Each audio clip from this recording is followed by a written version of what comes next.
नमस्कार, आप सभी का यूथ अध्ययन के चैनल में स्वागत है। आज आपके बीच में अब पार्ट 21 लेके आ गया हूं और पार्ट 21 का जो पहला क्वेश्चन है, निम्नलिखित में से किसने 1965 में मास्टर क्राफ्ट्समैन राष्ट्रीय पुरस्कार प्राप्त किया था। तो 1965 में जो मास्टर क्राफ्ट्समैन राष्ट्रीय पुरस्कार जो मिला था, ये मिला था महेशी देवी को। अगर मैं बात करता हूँ महेशी देवी की, तो महेशी देवी का जो संबंध था वो चंबा रुमाल से था। दोस्तों, महेशी देवी का संबंध चंबा रुमाल से था, लेकिन पेपर में क्वेश्चन चंबा पेंटिंग के बारे में भी आ सकता है। तो चंबा पेंटिंग जो है वो राजा उदय सिंह वर्मन के कार्यकाल में फली फूली थी। अगर मैं बात करता हूँ चंबा रियासत के कुछ पेंटर की, तो चंबा रियासत के जैसे एक पेंटर थे निक्का। निक्का जो थे ये चंबा रियासत के सुप्रसिद्ध पेंटर थे। अगले क्वेश्चन की बात करते हैं। डिक्की डोलमा हिमाचल प्रदेश के किस जिले से संबंधित है। तो डिक्की डोलमा जी का जो संबंध है ये हिमाचल प्रदेश के कुल्लू जिले से है। देखिए दोस्तों, अगर मैं डिक्की डोलमा की बात करता हूँ तो dicky Dolma younger Indian women है जिन्होंने माउंट एवरेस्ट पर चढ़ाई की थी। और इन्होंने माउंट एवरेस्ट पे जो चढ़ाई वो 1993 में की थी और उस समय जो है इनकी उम्र मात्र 19 साल थी। याद रखना है, डिक्की डोलमा का संबंध जो है ये कुल्लू जिले से, और 1993 में इन्होंने माउंट एवरेस्ट पे चढ़ाई की थी और ये यंगर इंडियन वुमेन है जिन्होंने माउंट एवरेस्ट पे चढ़ाई की थी। क्वेश्चन पेपर में आ सकता है कि हिमाचल प्रदेश का पर्वतारोहण संस्थान कहाँ पर स्थित है। तो हिमाचल प्रदेश का जो पर्वतारोहण संस्थान है ये कुल्लू के मनाली में स्थित है। अगले क्वेश्चन की मैं बात करता हूँ। कौन हिमाचल प्रदेश का प्रथम न्यायिक आयुक्त था। तो who was the first judicial commissioner of Himachal Pradesh. तो हिमाचल प्रदेश के फर्स्ट जुडिशियल कमिश्नर जो थे इनका नाम था J N Banerjee. J N Banerjee Himachal Pradesh के पहले न्यायिक आयुक्त थे। लेकिन क्वेश्चन आ सकता है टी वी आर टाटाचारी कौन थे। तो टी वी आर टाटाचारी के बारे में मैं बहुत बार अपनी सीरीज़ में बता भी चुका हूँ। तो टी वी आर टाटाचारी की अगर मैं बात करता हूँ तो ये हिमाचल प्रदेश के पहले लोका आयुक्त थे। अगर बात करते हैं एम एस बेग मिर्ज़ा हमीदुल्ला बेग की, तो ये हिमाचल प्रदेश हाई कोर्ट के मुख्य न्यायाधीश थे, प्रथम मुख्य न्यायाधीश थे। और एच एस ठाकुर की अगर मैं बात करता हूँ तो H S Thakur Himachal Pradesh administrative tribunal के पहले चेयरमैन थे। हिमाचल प्रदेश एडमिनिस्ट्रेटिव ट्रिब्यूनल के पहले चेयरमैन थे कौन, एच एस ठाकुर। अगले क्वेश्चन की मैं बात करता हूँ। मंडी जिले में विधानसभा निर्वाचन क्षेत्रों की कुल संख्या कितनी है। तो हिमाचल प्रदेश का जो मंडी जिला है वहाँ पे विधानसभा सीटों की जो संख्या है, इनकी संख्या है 10। अगर मैं बात करता हूँ तो ऑप्शन में यहाँ पे नहीं था, तो इनका आंसर आना था इनमें से कोई नहीं। अगर बात करता हूँ मैं हिमाचल प्रदेश के विधानसभा की जो टोटल सीटें हैं वो 68 है। और अगर बात करते हैं सबसे ज़्यादा विधानसभा की जो सीटें हैं वो कांगड़ा में है। कांगड़ा में कितनी है, 15। मंडी में है 10 और शिमला में कितनी है, 8। 5 ऐसे ज़िले हैं जिसमें विधानसभा सीटों की संख्या 5-5। तो ये सारे ही क्वेश्चन आपके लिए बहुत ही ज़्यादा महत्वपूर्ण है। आप सारे क्वेश्चन ये याद करके जाएं। राज्य कृषि प्रबंधन विस्तार प्रशिक्षण संस्थान हिमाचल प्रदेश में कहाँ स्थित है। तो हिमाचल प्रदेश का जो राज्य कृषि प्रबंधन विस्तार संस्थान है ये कहाँ पर स्थित है। तो ये मशोबरा में स्थित है। और जब भी मुझे मशोबरा शिमला याद आता है तो मुझे 2 क्वेश्चन यहाँ से याद आते हैं। एक तो सिप्पी मेला, मशोबरा शिमला में एक मेला लगता है जिसका नाम है सिप्पी मेला। और सिप्पी मेला जो है ये मई के महीने में लगता है, ये भी आपने दोस्तों याद रखना है। एक मेला और होता है बुफेलो मेला। बुफेलो मेला सितंबर महीने में होता है और ये कुफरी मशोबरा में ही लगता है। अगर आप टेट परीक्षाओं की तैयारी कर रहे हैं और आपकी माइंड में एक चीज़ याद आ रही है कि सर साइकोलॉजी नहीं हो रही है, सर इंग्लिश नहीं हो रहा, भाई मैं 15 तारीख के बाद आपको हर एक चीज़ कराऊंगा। मेरे अभी एग्ज़ाम चले हैं, एग्ज़ाम्स के बाद मैं आपके लिए इंग्लिश भी लाऊंगा और साइकोलॉजी भी लाऊंगा, क्योंकि 23 जून को आपका टेट है। उसके बाद भी हमारे 8 दिन बचते हैं। और जिसको वीडियो पसंद आ रही हो कमेंट बॉक्स में ज़रूर यस सर बोले और अपनी लोकेशन बताएं कि आप कहाँ से हो, ये ज़रूर बताएं। अगर मैं बात करता हूँ दोस्तों मशोबरा की, तो इसी के आसपास फेयर लॉन्च शिमला भी स्थित है। तो फेयर लॉन्च शिमला वहाँ पे क्या है, हिप्पा स्थित है। हिप्पा क्या है, अब जो ये हिप्पा है यहाँ पे जो हिमाचल प्रदेश एडमिनिस्ट्रेटिव सर्विसेज के जो अधिकारी होते हैं इनकी क्या होती है, इनकी ट्रेनिंग होती है। और हिप्पा की जो स्थापना हुई थी, बहुत बार पेपर में पूछी गई है, 1974 में हिप्पा की स्थापना हुई थी। देखिए हर एक क्वेश्चन महत्वपूर्ण, और अगर आप हर एक क्वेश्चन करके जाएंगे तो कोई दिक्कत आपको आने वाली नहीं है। अगला क्वेश्चन है बुढ़ा नृत्य हिमाचल प्रदेश के किस जिले में किया जाता है। तो अगर मैं बात करता हूँ बुढ़ा नृत्य की, तो बुढ़ा नृत्य जो है हिमाचल प्रदेश के सिरमौर जिले में किया जाता है। बुढ़ा तो सिरमौर में किया जाता है, लेकिन इसके अलावा और कौन कौन से नृत्य किए जाते हैं, रासा नृत्य, बिरसू नृत्य, ये दोनों ही कहाँ पे होता है, ये सिरमौर में होता है। अगर मैं बात करता हूँ कुल्लू ऑप्शन में नहीं है, लेकिन कुल्लू का एक नृत्य बहुत ज़्यादा पूछा जाता है जिसका नाम है कथड़ी। कथड़ी कहाँ का है, कुल्लू का। चंबा की अगर मैं बात करता हूँ, चंबा में है झांझर नृत्य चंबा का है, ढांगी चंबा का है, ढेपक चंबा का है। ये तीनों ही कहाँ के? चंबा के। किन्नौर यहाँ पे ऑप्शन में नहीं, लेकिन किन्नौर के बहुत बार पूछे जाते हैं। जैसे राक्षस नृत्य, ये कहाँ का है? किन्नौर। क्यांग, वाक्यांग, व्यांगछू, ये सारे कहाँ के हैं? किन्नौर। लाहौल स्पीति ऑप्शन में है। लाहौल स्पीति का एक फेमस है सांद और साबू, ये आपने याद रखना है। सांद और साबू, डेपक और ढांगी चंबा में, सांद और साबू लाहौल स्पीति में। बूढ़ा बहुत बार पूछा जाता है, ये कहाँ पे होता है? सिरमौर में। अगले कुछ क्वेश्चनों की बात करते हैं। हिमाचल प्रदेश के निम्नलिखित में से किस जिले में विधानसभा क्षेत्रों की संख्या सबसे अधिक है? तो हिमाचल प्रदेश के कांगड़ा जिले में जो है विधानसभा की जो है 15 सीटें हैं। टोटल सीटों की अगर मैं बात करता हूँ तो टोटल सीटें 68 है, जिसमें से 15 जो है सबसे ज़्यादा कहाँ पे? कांगड़ा। दूसरे नंबर पे मंडी में 10 है। तीसरे नंबर पे शिमला आता है, और शिमला में जो विधानसभा सीटों की संख्या है वो कितनी है? 8 है। सिरमौर, ऊना, हमीरपुर, चंबा, इनमें जो विधानसभा सीटों की संख्या वो कितनी है? 5-5 है।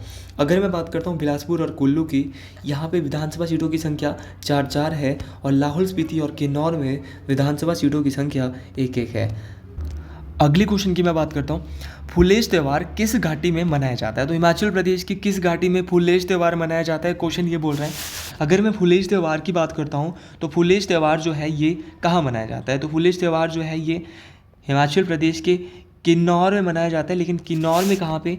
किन्नौर में मनाया जाता है। अगर मैं बात करता हूँ, ये जो है किन्नौर में कुछ और भी फेस्टिवल है, जैसे खेपा फेस्टिवल। खेपा फेस्टिवल ये रोपा वैली में मनाया जाता है, रोपा घाटी में, जिसको सांगला घाटी के नाम से भी जाना जाता है। साजो फेस्टिवल भी किन्नौर में होता है, खेपा भी किन्नौर में होता है, और जापरो भी कहाँ पे होता है? किन्नौर में होता है। अगर मैं बात करता हूँ ऑप्शन में, यहाँ पे लाहौल स्पीति भी है। लाहौल स्पीति में एक फेस्टिवल होता है हालदा फेस्टिवल, गोची फेस्टिवल, ये भी दोनों ही फेमस फेस्टिवल है, ये भी आप दोनों याद रखें। हालदा और गोची कहाँ पे होते हैं? ये स्पीति में होता है। अगले क्वेश्चन की बात करते हैं। अगला क्वेश्चन भी अच्छे लेवल का क्वेश्चन है। सुप्रसिद्ध बाबा बालकनाथ का मंदिर निम्नलिखित में से किस जिले में है? तो सुप्रसिद्ध बाबा बालकनाथ का जो मंदिर है निम्नलिखित में से किस जिले में है? तो ये हमीरपुर में स्थित है।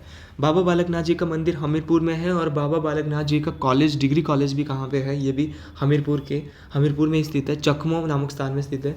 अगर मैं बात करता हूँ, एक गसोता मेला बहुत बार टेट में पूछा जाता है कि भैया गसोता मेला कहाँ मनाया जाता है? तो गसोता मेला जो है ये भी हमीरपुर में ही मनाया जाता है। हमीरपुर की स्थापना किसके द्वारा की गई? तो हमीरपुर की जो स्थापना की गई थी ये राजा हमीर चंद के द्वारा की गई थी। ये क्वेश्चन भी आपने याद रखना है। अगले क्वेश्चन की बात करते हैं। अच्छे लेवल का क्वेश्चन है। चमेरा बांध पावर स्टेशन हिमाचल प्रदेश के किस जिले में है? तो चमेरा बांध पावर स्टेशन जो है ये हिमाचल प्रदेश के किस जिले में स्थित है? तो अगर मैं बात करता हूँ चमेरा बांध, चमेरा हाइड्रो पावर प्रोजेक्ट की, तो ये जो है ये चंबा जिले में स्थित है। देखिए, चौ से चमेरा और चौ से चंबा, ये दोनों ही बातें आप याद रखें। चमेरा जो जल विद्युत परियोजना जो है, जो इनको जो बनाया जाता है ये NHPC की सहायता से, याद रखना कौन इसको एग्जीक्यूट करता है? तो NHPC इसको एग्जीक्यूट करता है। चमेरा जो है ये 3 जल विद्युत परियोजना है, जिसमें चमेरा 1, चमेरा 2, चमेरा 3, तीनों ही आप याद रखेंगे, क्योंकि इनकी जो क्षमता है पूछी जाती है। चमेरा 1 जो है ये 540 मेगावाट की है, चमेरा 2 जो है ये 300 मेगावाट की है, और चमेरा 3 जो है भैया ये कितने मेगावाट की है? 231 मेगावाट की। और ये क्वेश्चन बहुत बार पेपर में पूछा गया है, फिर बच्चे बोलते हैं सर हमें पता ही नहीं है।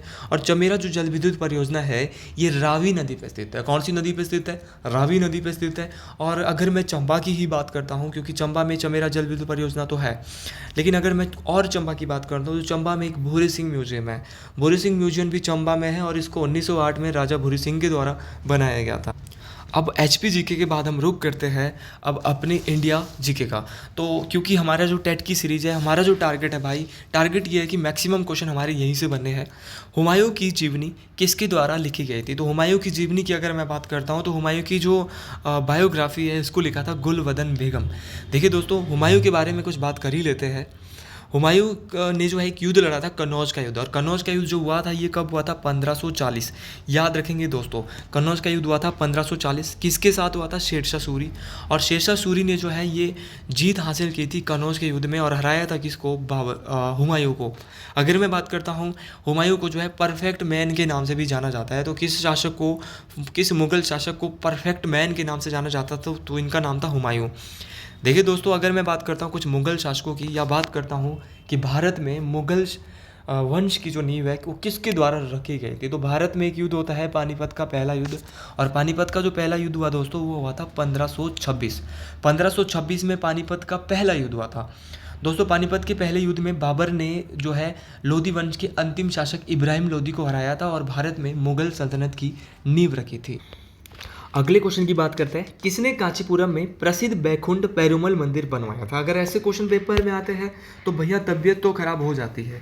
तो किसने कांचीपुरम में प्रसिद्ध बैकुंठ पेरुमल मंदिर बनवाया था। तो जो कांचीपुरम में जो है ये बैकुंठ पेरुमल मंदिर जो बनाया था ये बनाया गया था नंदी वर्मन टू के द्वारा। अगर मैं बात करता हूँ नंदी वर्मन टू की, और इन्होंने तो बनाया था पेरुमल बैकुंठ पेरुमल मंदिर, लेकिन नरसिंह वर्मन टू यहाँ पर दिया है और ये बहुत इंपॉर्टेंट नाम है क्योंकि इन्होंने कैलाशनाथ मंदिर बनवाया था कांची में।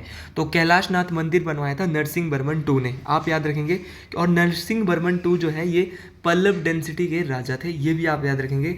और पल्लव डेंसिटी की जो स्थापना है ये किसके द्वारा की गई थी, ये आप कमेंट बॉक्स में ज़रूर बताएंगे, क्योंकि मुझे तो पता है लेकिन आपको कितना पता है, आप कितना ढूंढते हो अपने लिए, ये आपने याद रखना है। अगला क्वेश्चन धमाकेदार क्वेश्चन और पक्का 101% इस बार टेट परीक्षाओं में पूछा जाएगा। किस वेद में यज्ञ सूत्र है। तो किस वेद में यज्ञ सूत्र है, तो यज्ञ सूत्र के जो बारे में बताया गया वो यजुर्वेद में बताया गया है। या यज्ञों से संबंध किस वेद का है, तो वो संबंध है यजुर्वेद का। दोस्तों कुल वेदों की जो संख्या है वो 4 है और चारों के चारों यहाँ पे दिए हैं। सबसे पुराना वेद जो है वो कौन सा है, ऋग्वेद। और ऋग्वेद से ही सबसे ज़्यादा क्वेश्चन पेपर में बनते हैं। अगर मैं बात करता हूँ ऋग्वेद की, तो ऋग्वेद में जो है कुल 1028 सूक्त है। कितने सूक्त है भैया, 1028 सूक्त है ऋग्वेद में। 1028 सूक्त है ऋग्वेद में। 10 मंडल है, बहुत बार पूछा गया है ऋग्वेद में कितने मंडल आज है, तो याद रखना भाई 10 मंडल है। और ऋचाएँ कितनी है जिनको मंत्र बोलते हैं, तो ये 10,462। तो आप दोनों ही बातें याद रखेंगे। 10,462 क्या है, ऋचाएँ है, 10 मंडल है और भैया 1028 सूक्त है। और याद रखना कि गायत्री मंत्र का उल्लेख कहाँ पे किया गया है, तो ऋग्वेद के 3रे मंडल में जो है वो गायत्री मंत्र के बारे में बताया गया है। ऑप्शन में यहाँ सामवेद भी दिया है। तो सामवेद जो है इसे भारतीय संगीत का जनक किस वेद को कहा जाता है, तो सामवेद को कहा जाता है। अर्थवेद की अगर मैं बात करता हूँ तो अर्थवेद जो है ये जादू टोने वशीकरण या आयुर्वेद से जो संबंधित वेद है इसका नाम है अर्थवेद। दोस्तों बात करते हैं यजुर्वेद की। यजुर्वेद जो है ये यज्ञों से संबंधित है, ऑप्शन में भी यही आया था। दिक्कत आपको आने वाली नहीं है, दिक्कत तभी आ सकती है अगर आप पढ़ेंगे नहीं, और अगर पढ़ेंगे तो दिक्कत बिल्कुल आने वाली नहीं है भाई। पढ़ना आपका काम है, करवाना हम मेरा काम है। और जिसको भी साइकोलॉजी के नोट्स चाहिए हैं भाई, साइकोलॉजी के नोट्स जो है मैं बिल्कुल प्रोवाइड करा रहा हूँ। कम दिन है और कम दिन में अगर चाहते हैं आपकी 10 दिन के अंदर आप अपने साइकोलॉजी अच्छी करने चाहते हैं तो आप शॉर्ट फॉर्म में जो है अच्छे इंपॉर्टेंट नोट्स साइकोलॉजी के पढ़ सकते हो, जो कि आपके 3 या 4 दिन में भी कवर हो सकते हैं। लेकिन अगर आप अभी इनको ले लेते हो तो आपकी जब तक आपका टेट आएगा तो आपकी बहुत ही अच्छे से तैयारी हो जाएगी। तो जिसने नहीं लिया है वो साइकोलॉजी के नोट्स ले ले, और साइकोलॉजी की क्लासें भी मैं आपको बहुत जल्दी आपके बीच लाऊंगा, तो उसकी भी आपको बिल्कुल टेंशन नहीं लेनी है। जिसको भी जो भी नीड है, और अगर कोई भी मेरे ग्रुप में भी शामिल होना चाहता है तो उसके लिए भी मेरे पास नंबर है, कोई भी फ्रीली अवेलेबल मेरे ग्रुप में शामिल हो सकता है। लेकिन साइकोलॉजी के नोट्स के लिए आप जो है वो मेरे से कॉन्टैक्ट कर सकते हैं, और अदर जो नोट्स है जीके वगैरह के वो मैं बिल्कुल फ्री आपको प्रोवाइड करवा रहा हूँ। अगले क्वेश्चन की बात करते हैं, बी.आर. अम्बेडकर ने स्थापित की थी। तो डॉक्टर भीमराव अम्बेडकर जो थे ये संविधान के निर्माता थे, और इनके द्वारा जो है कौन सी पार्टी को एस्टेब्लिश किया गया था, तो इन्होंने किया था स्वतंत्र श्रमिक party, the independent labour party. The independent labour party जो है ये बी.आर. अम्बेडकर के द्वारा इसकी स्थापना की गई थी। अगर मैं बात करता हूँ बी.आर. अम्बेडकर की, तो बी.आर. अम्बेडकर जो है भारत की जो संविधान सभा थे उसकी जो ड्राफ्टिंग कमेटी थी, प्रारूप समिति जो थी, इसके अध्यक्ष थे। आपने याद रखना है कि भारत की जो प्रारूप समिति थी संविधान सभा की, उसके अध्यक्ष कौन थे, तो इनका नाम था डॉक्टर भीमराव अम्बेडकर। दोस्तों अगर क्वेश्चन आएगा, विश्व के अंदर एक कॉन्फ्रेंस हुई थी जिसको बोलते हैं राउंड टेबल कॉन्फ्रेंस, और हिंदी भाषा में बोलते हैं गोलमेज सम्मेलन। भैया जो तीनों गोलमेज सम्मेलन हुए थे, आपने याद रखना है तीनों गोलमेज सम्मेलन में हिस्सा लेने वाले भारतीय कौन थे, तो इनका नाम था डॉक्टर भीमराव अम्बेडकर। तो तीनों ही गोलमेज सम्मेलन में जो गए थे इनका नाम भीमराव अम्बेडकर था। क्वेश्चन ये भी आता है कि भैया महात्मा गांधी कौन सी गोलमेज सम्मेलन में गए थे, तो अगर मैं बात करता हूँ महात्मा गांधी जी की, तो महात्मा गांधी जी तीनों गोलमेज सम्मेलन में से दूसरे गोलमेज सम्मेलन में गए थे, और सेकंड राउंड टेबल कॉन्फ्रेंस में गए थे महात्मा गांधी। और तीनों राउंड टेबल कॉन्फ्रेंस, तीनों गोलमेज सम्मेलन में जो व्यक्ति गए थे इनका नाम था भीमराव अम्बेडकर। अगले क्वेश्चन की बात करते हैं, कौन सीमांत गांधी के नाम से जाना जाता था? और ये क्वेश्चन एक बार नहीं भाई 1000 बार आ चुका है, इसलिए थोड़ा ध्यान से सुन ले भाई। तो कौन सीमांत गांधी के नाम से जाना जाता है? तो इनका नाम था खान अब्दुल गफ़ार खान। तो खान अब्दुल गफ़ार खान को सीमांत गांधी के नाम से जाना जाता था, ये क्वेश्चन आप याद रखेंगे। देखिए दोस्तों, अगर मैं बात करता हूँ महात्मा गांधी की, तो महात्मा गांधी ने ही इनको सीमांत गांधी की जो है उपाधि दी थी। और अगर महात्मा गांधी को राष्ट्रपिता की उपाधि किसके द्वारा दी गई थी? तो महात्मा गांधी को राष्ट्रपिता की जो उपाधि दी गई थी, ये सुभाष चंद्र बोस जी के द्वारा दी गई थी। अगले क्वेश्चन की बात करते हैं।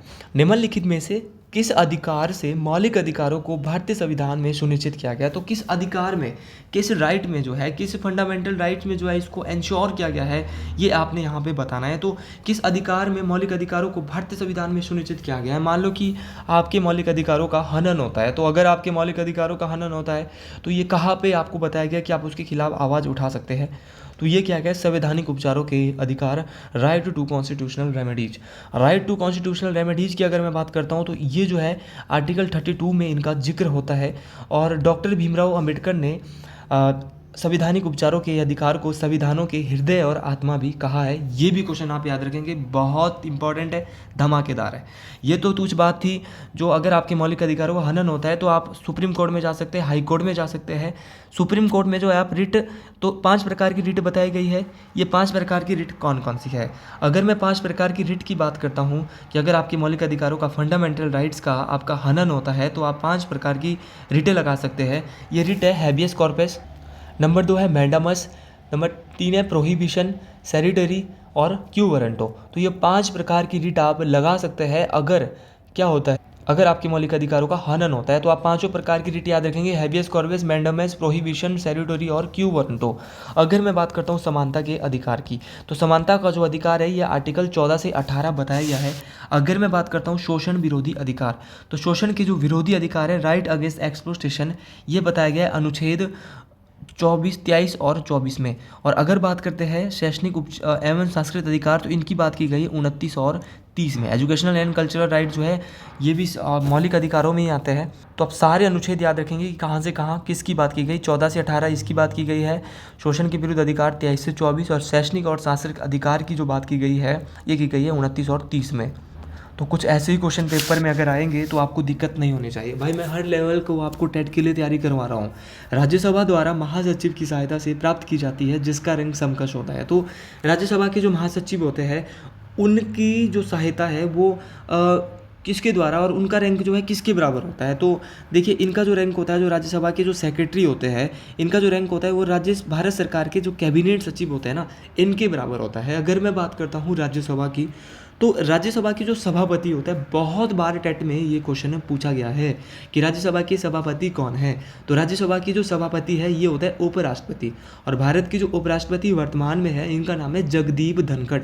और अगर आप ये वीडियो सीधी देख रहे हो और पार्ट 1 से देखते नहीं आए हो तो आपका घाटा है भाई, आपको पार्ट 1 से देखना है, उसमें बहुत सारी नई चीज़ें हैं जो मैं बता रहा हूँ। अगर मैं बात करता हूँ राज्यसभा के उपसभापति की, तो ये होता है सभापति की, तो ये होते हैं उपराष्ट्रपति, और भारत के उपराष्ट्रपति जगदीप धनखड़ जी है।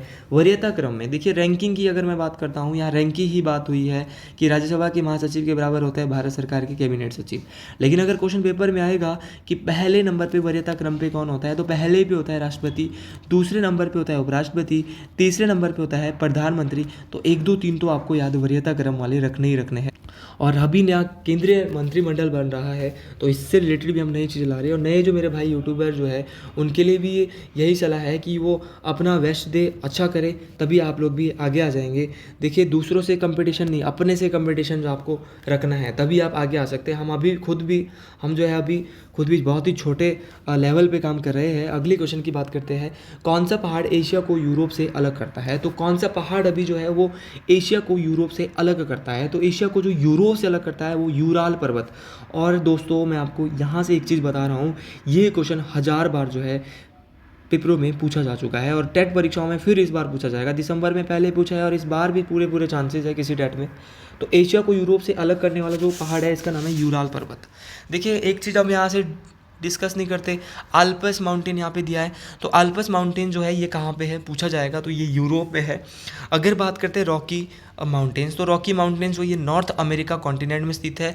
और एटलस जो पहाड़ है, एटलस जो माउंटेन है, ये अफ्रीका में स्थित है। तो ये भी आप याद। अब कुछ बच्चे बोलते थे सर इंग्लिश लाओ इंग्लिश लाओ इंग्लिश लाओ, तो इंग्लिश के 2-3 क्वेश्चन तो उनके लिए लाया हूँ, और बड़ी जो सीरीज़ लाऊंगा वो मैं बहुत जल्दी आपके बीच लाऊंगा। सबसे पहले हम बात करते हैं वन वर्ड सब्स्टिट्यूशन। और ऐसा हो सकता है अगर भगवान की कृपा रहती तो यही क्वेश्चन पेपर में आ सकता है कि ए सी अबाउंडिंग इन आइसलैंड सीज। तो a sea abounding is island seas याद रखना है भाई, बहुत इंपॉर्टेंट है।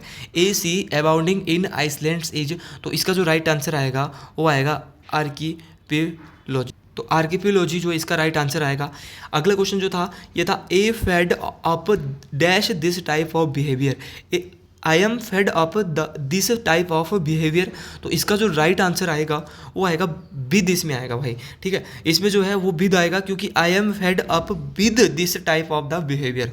अगले क्वेश्चन की बात करते हैं, मीनिंग ऑफ इडियम। तो इडियम में यहाँ पे बताना है to take with a grain of salt is, to take with a grain of salt is. तो to take with a grain of salt is, जो इसका जो राइट आंसर आएगा ये हो सकता है to take with someone reservation. तो to take with a grain of salt is, तो हो सकता है to take with some reservation. तो आप ये भी याद रखेंगे, कुछ हिंदी के क्वेश्चन पेपर में थे तो मैं यहाँ पे बता रहा हूँ। निराधार में जो समास होगा, निराधार में समास हो सकता है कौन सा, अव्ययभावी समास। याद रखना है निराधार में कौन सा समास हो सकता है, अव्ययभावी समास हो सकता है। श्योर हो भाई मैं, क्योंकि मेरी हिंदी अच्छी है। अगर मैं बात करता हूँ शुद्ध शब्द, तो टिप्पणी जो है ये भाई टिप्पणी लिखा जाएगा ये यहाँ पे, तो टिप्पणी ये सही है।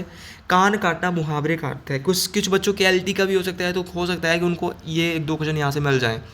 तो कान काटना मुहावरे काट क्या हो सकता है, तो कान काटने का तो भाई अधिक चतुर होना, कि अधिक जो चतुर लोग होते हैं ना तो उसके लिए क्या बोलेंगे, कान काटना। देखिए अब कुछ करंट अफेयर की बात करते हैं भाई। करंट अफेयर की बात तो बहुत ज़रूरी है। हिमाचल प्रदेश में अभी उपचुनाव हुए हैं, तो ये उपचुनाव कितने सीटों पे भैया हुए हैं, तो आपने याद रखना है उपचुनाव हुए कितने सीटों पे, 6 सीटों पे। और आज फिर से नई नोटिफिकेशन आई है, जैसा कि मैं सुन रहा हूँ कि फिर से शायद 3 सीटों पे और उपचुनाव होने हैं। तो भाई ये तो अब धमाका हो रहा है बार बार। हमारे बच्चों के साथ जो कोड ऑफ कंडक्ट लग रहा है ना, ये बड़ी प्रॉब्लम हम सभी बच्चों को कर रहा है। हम खुद भी भाई तैयारी करने वाले बंदे हैं। अब बात चल रही थी करंट अफेयर।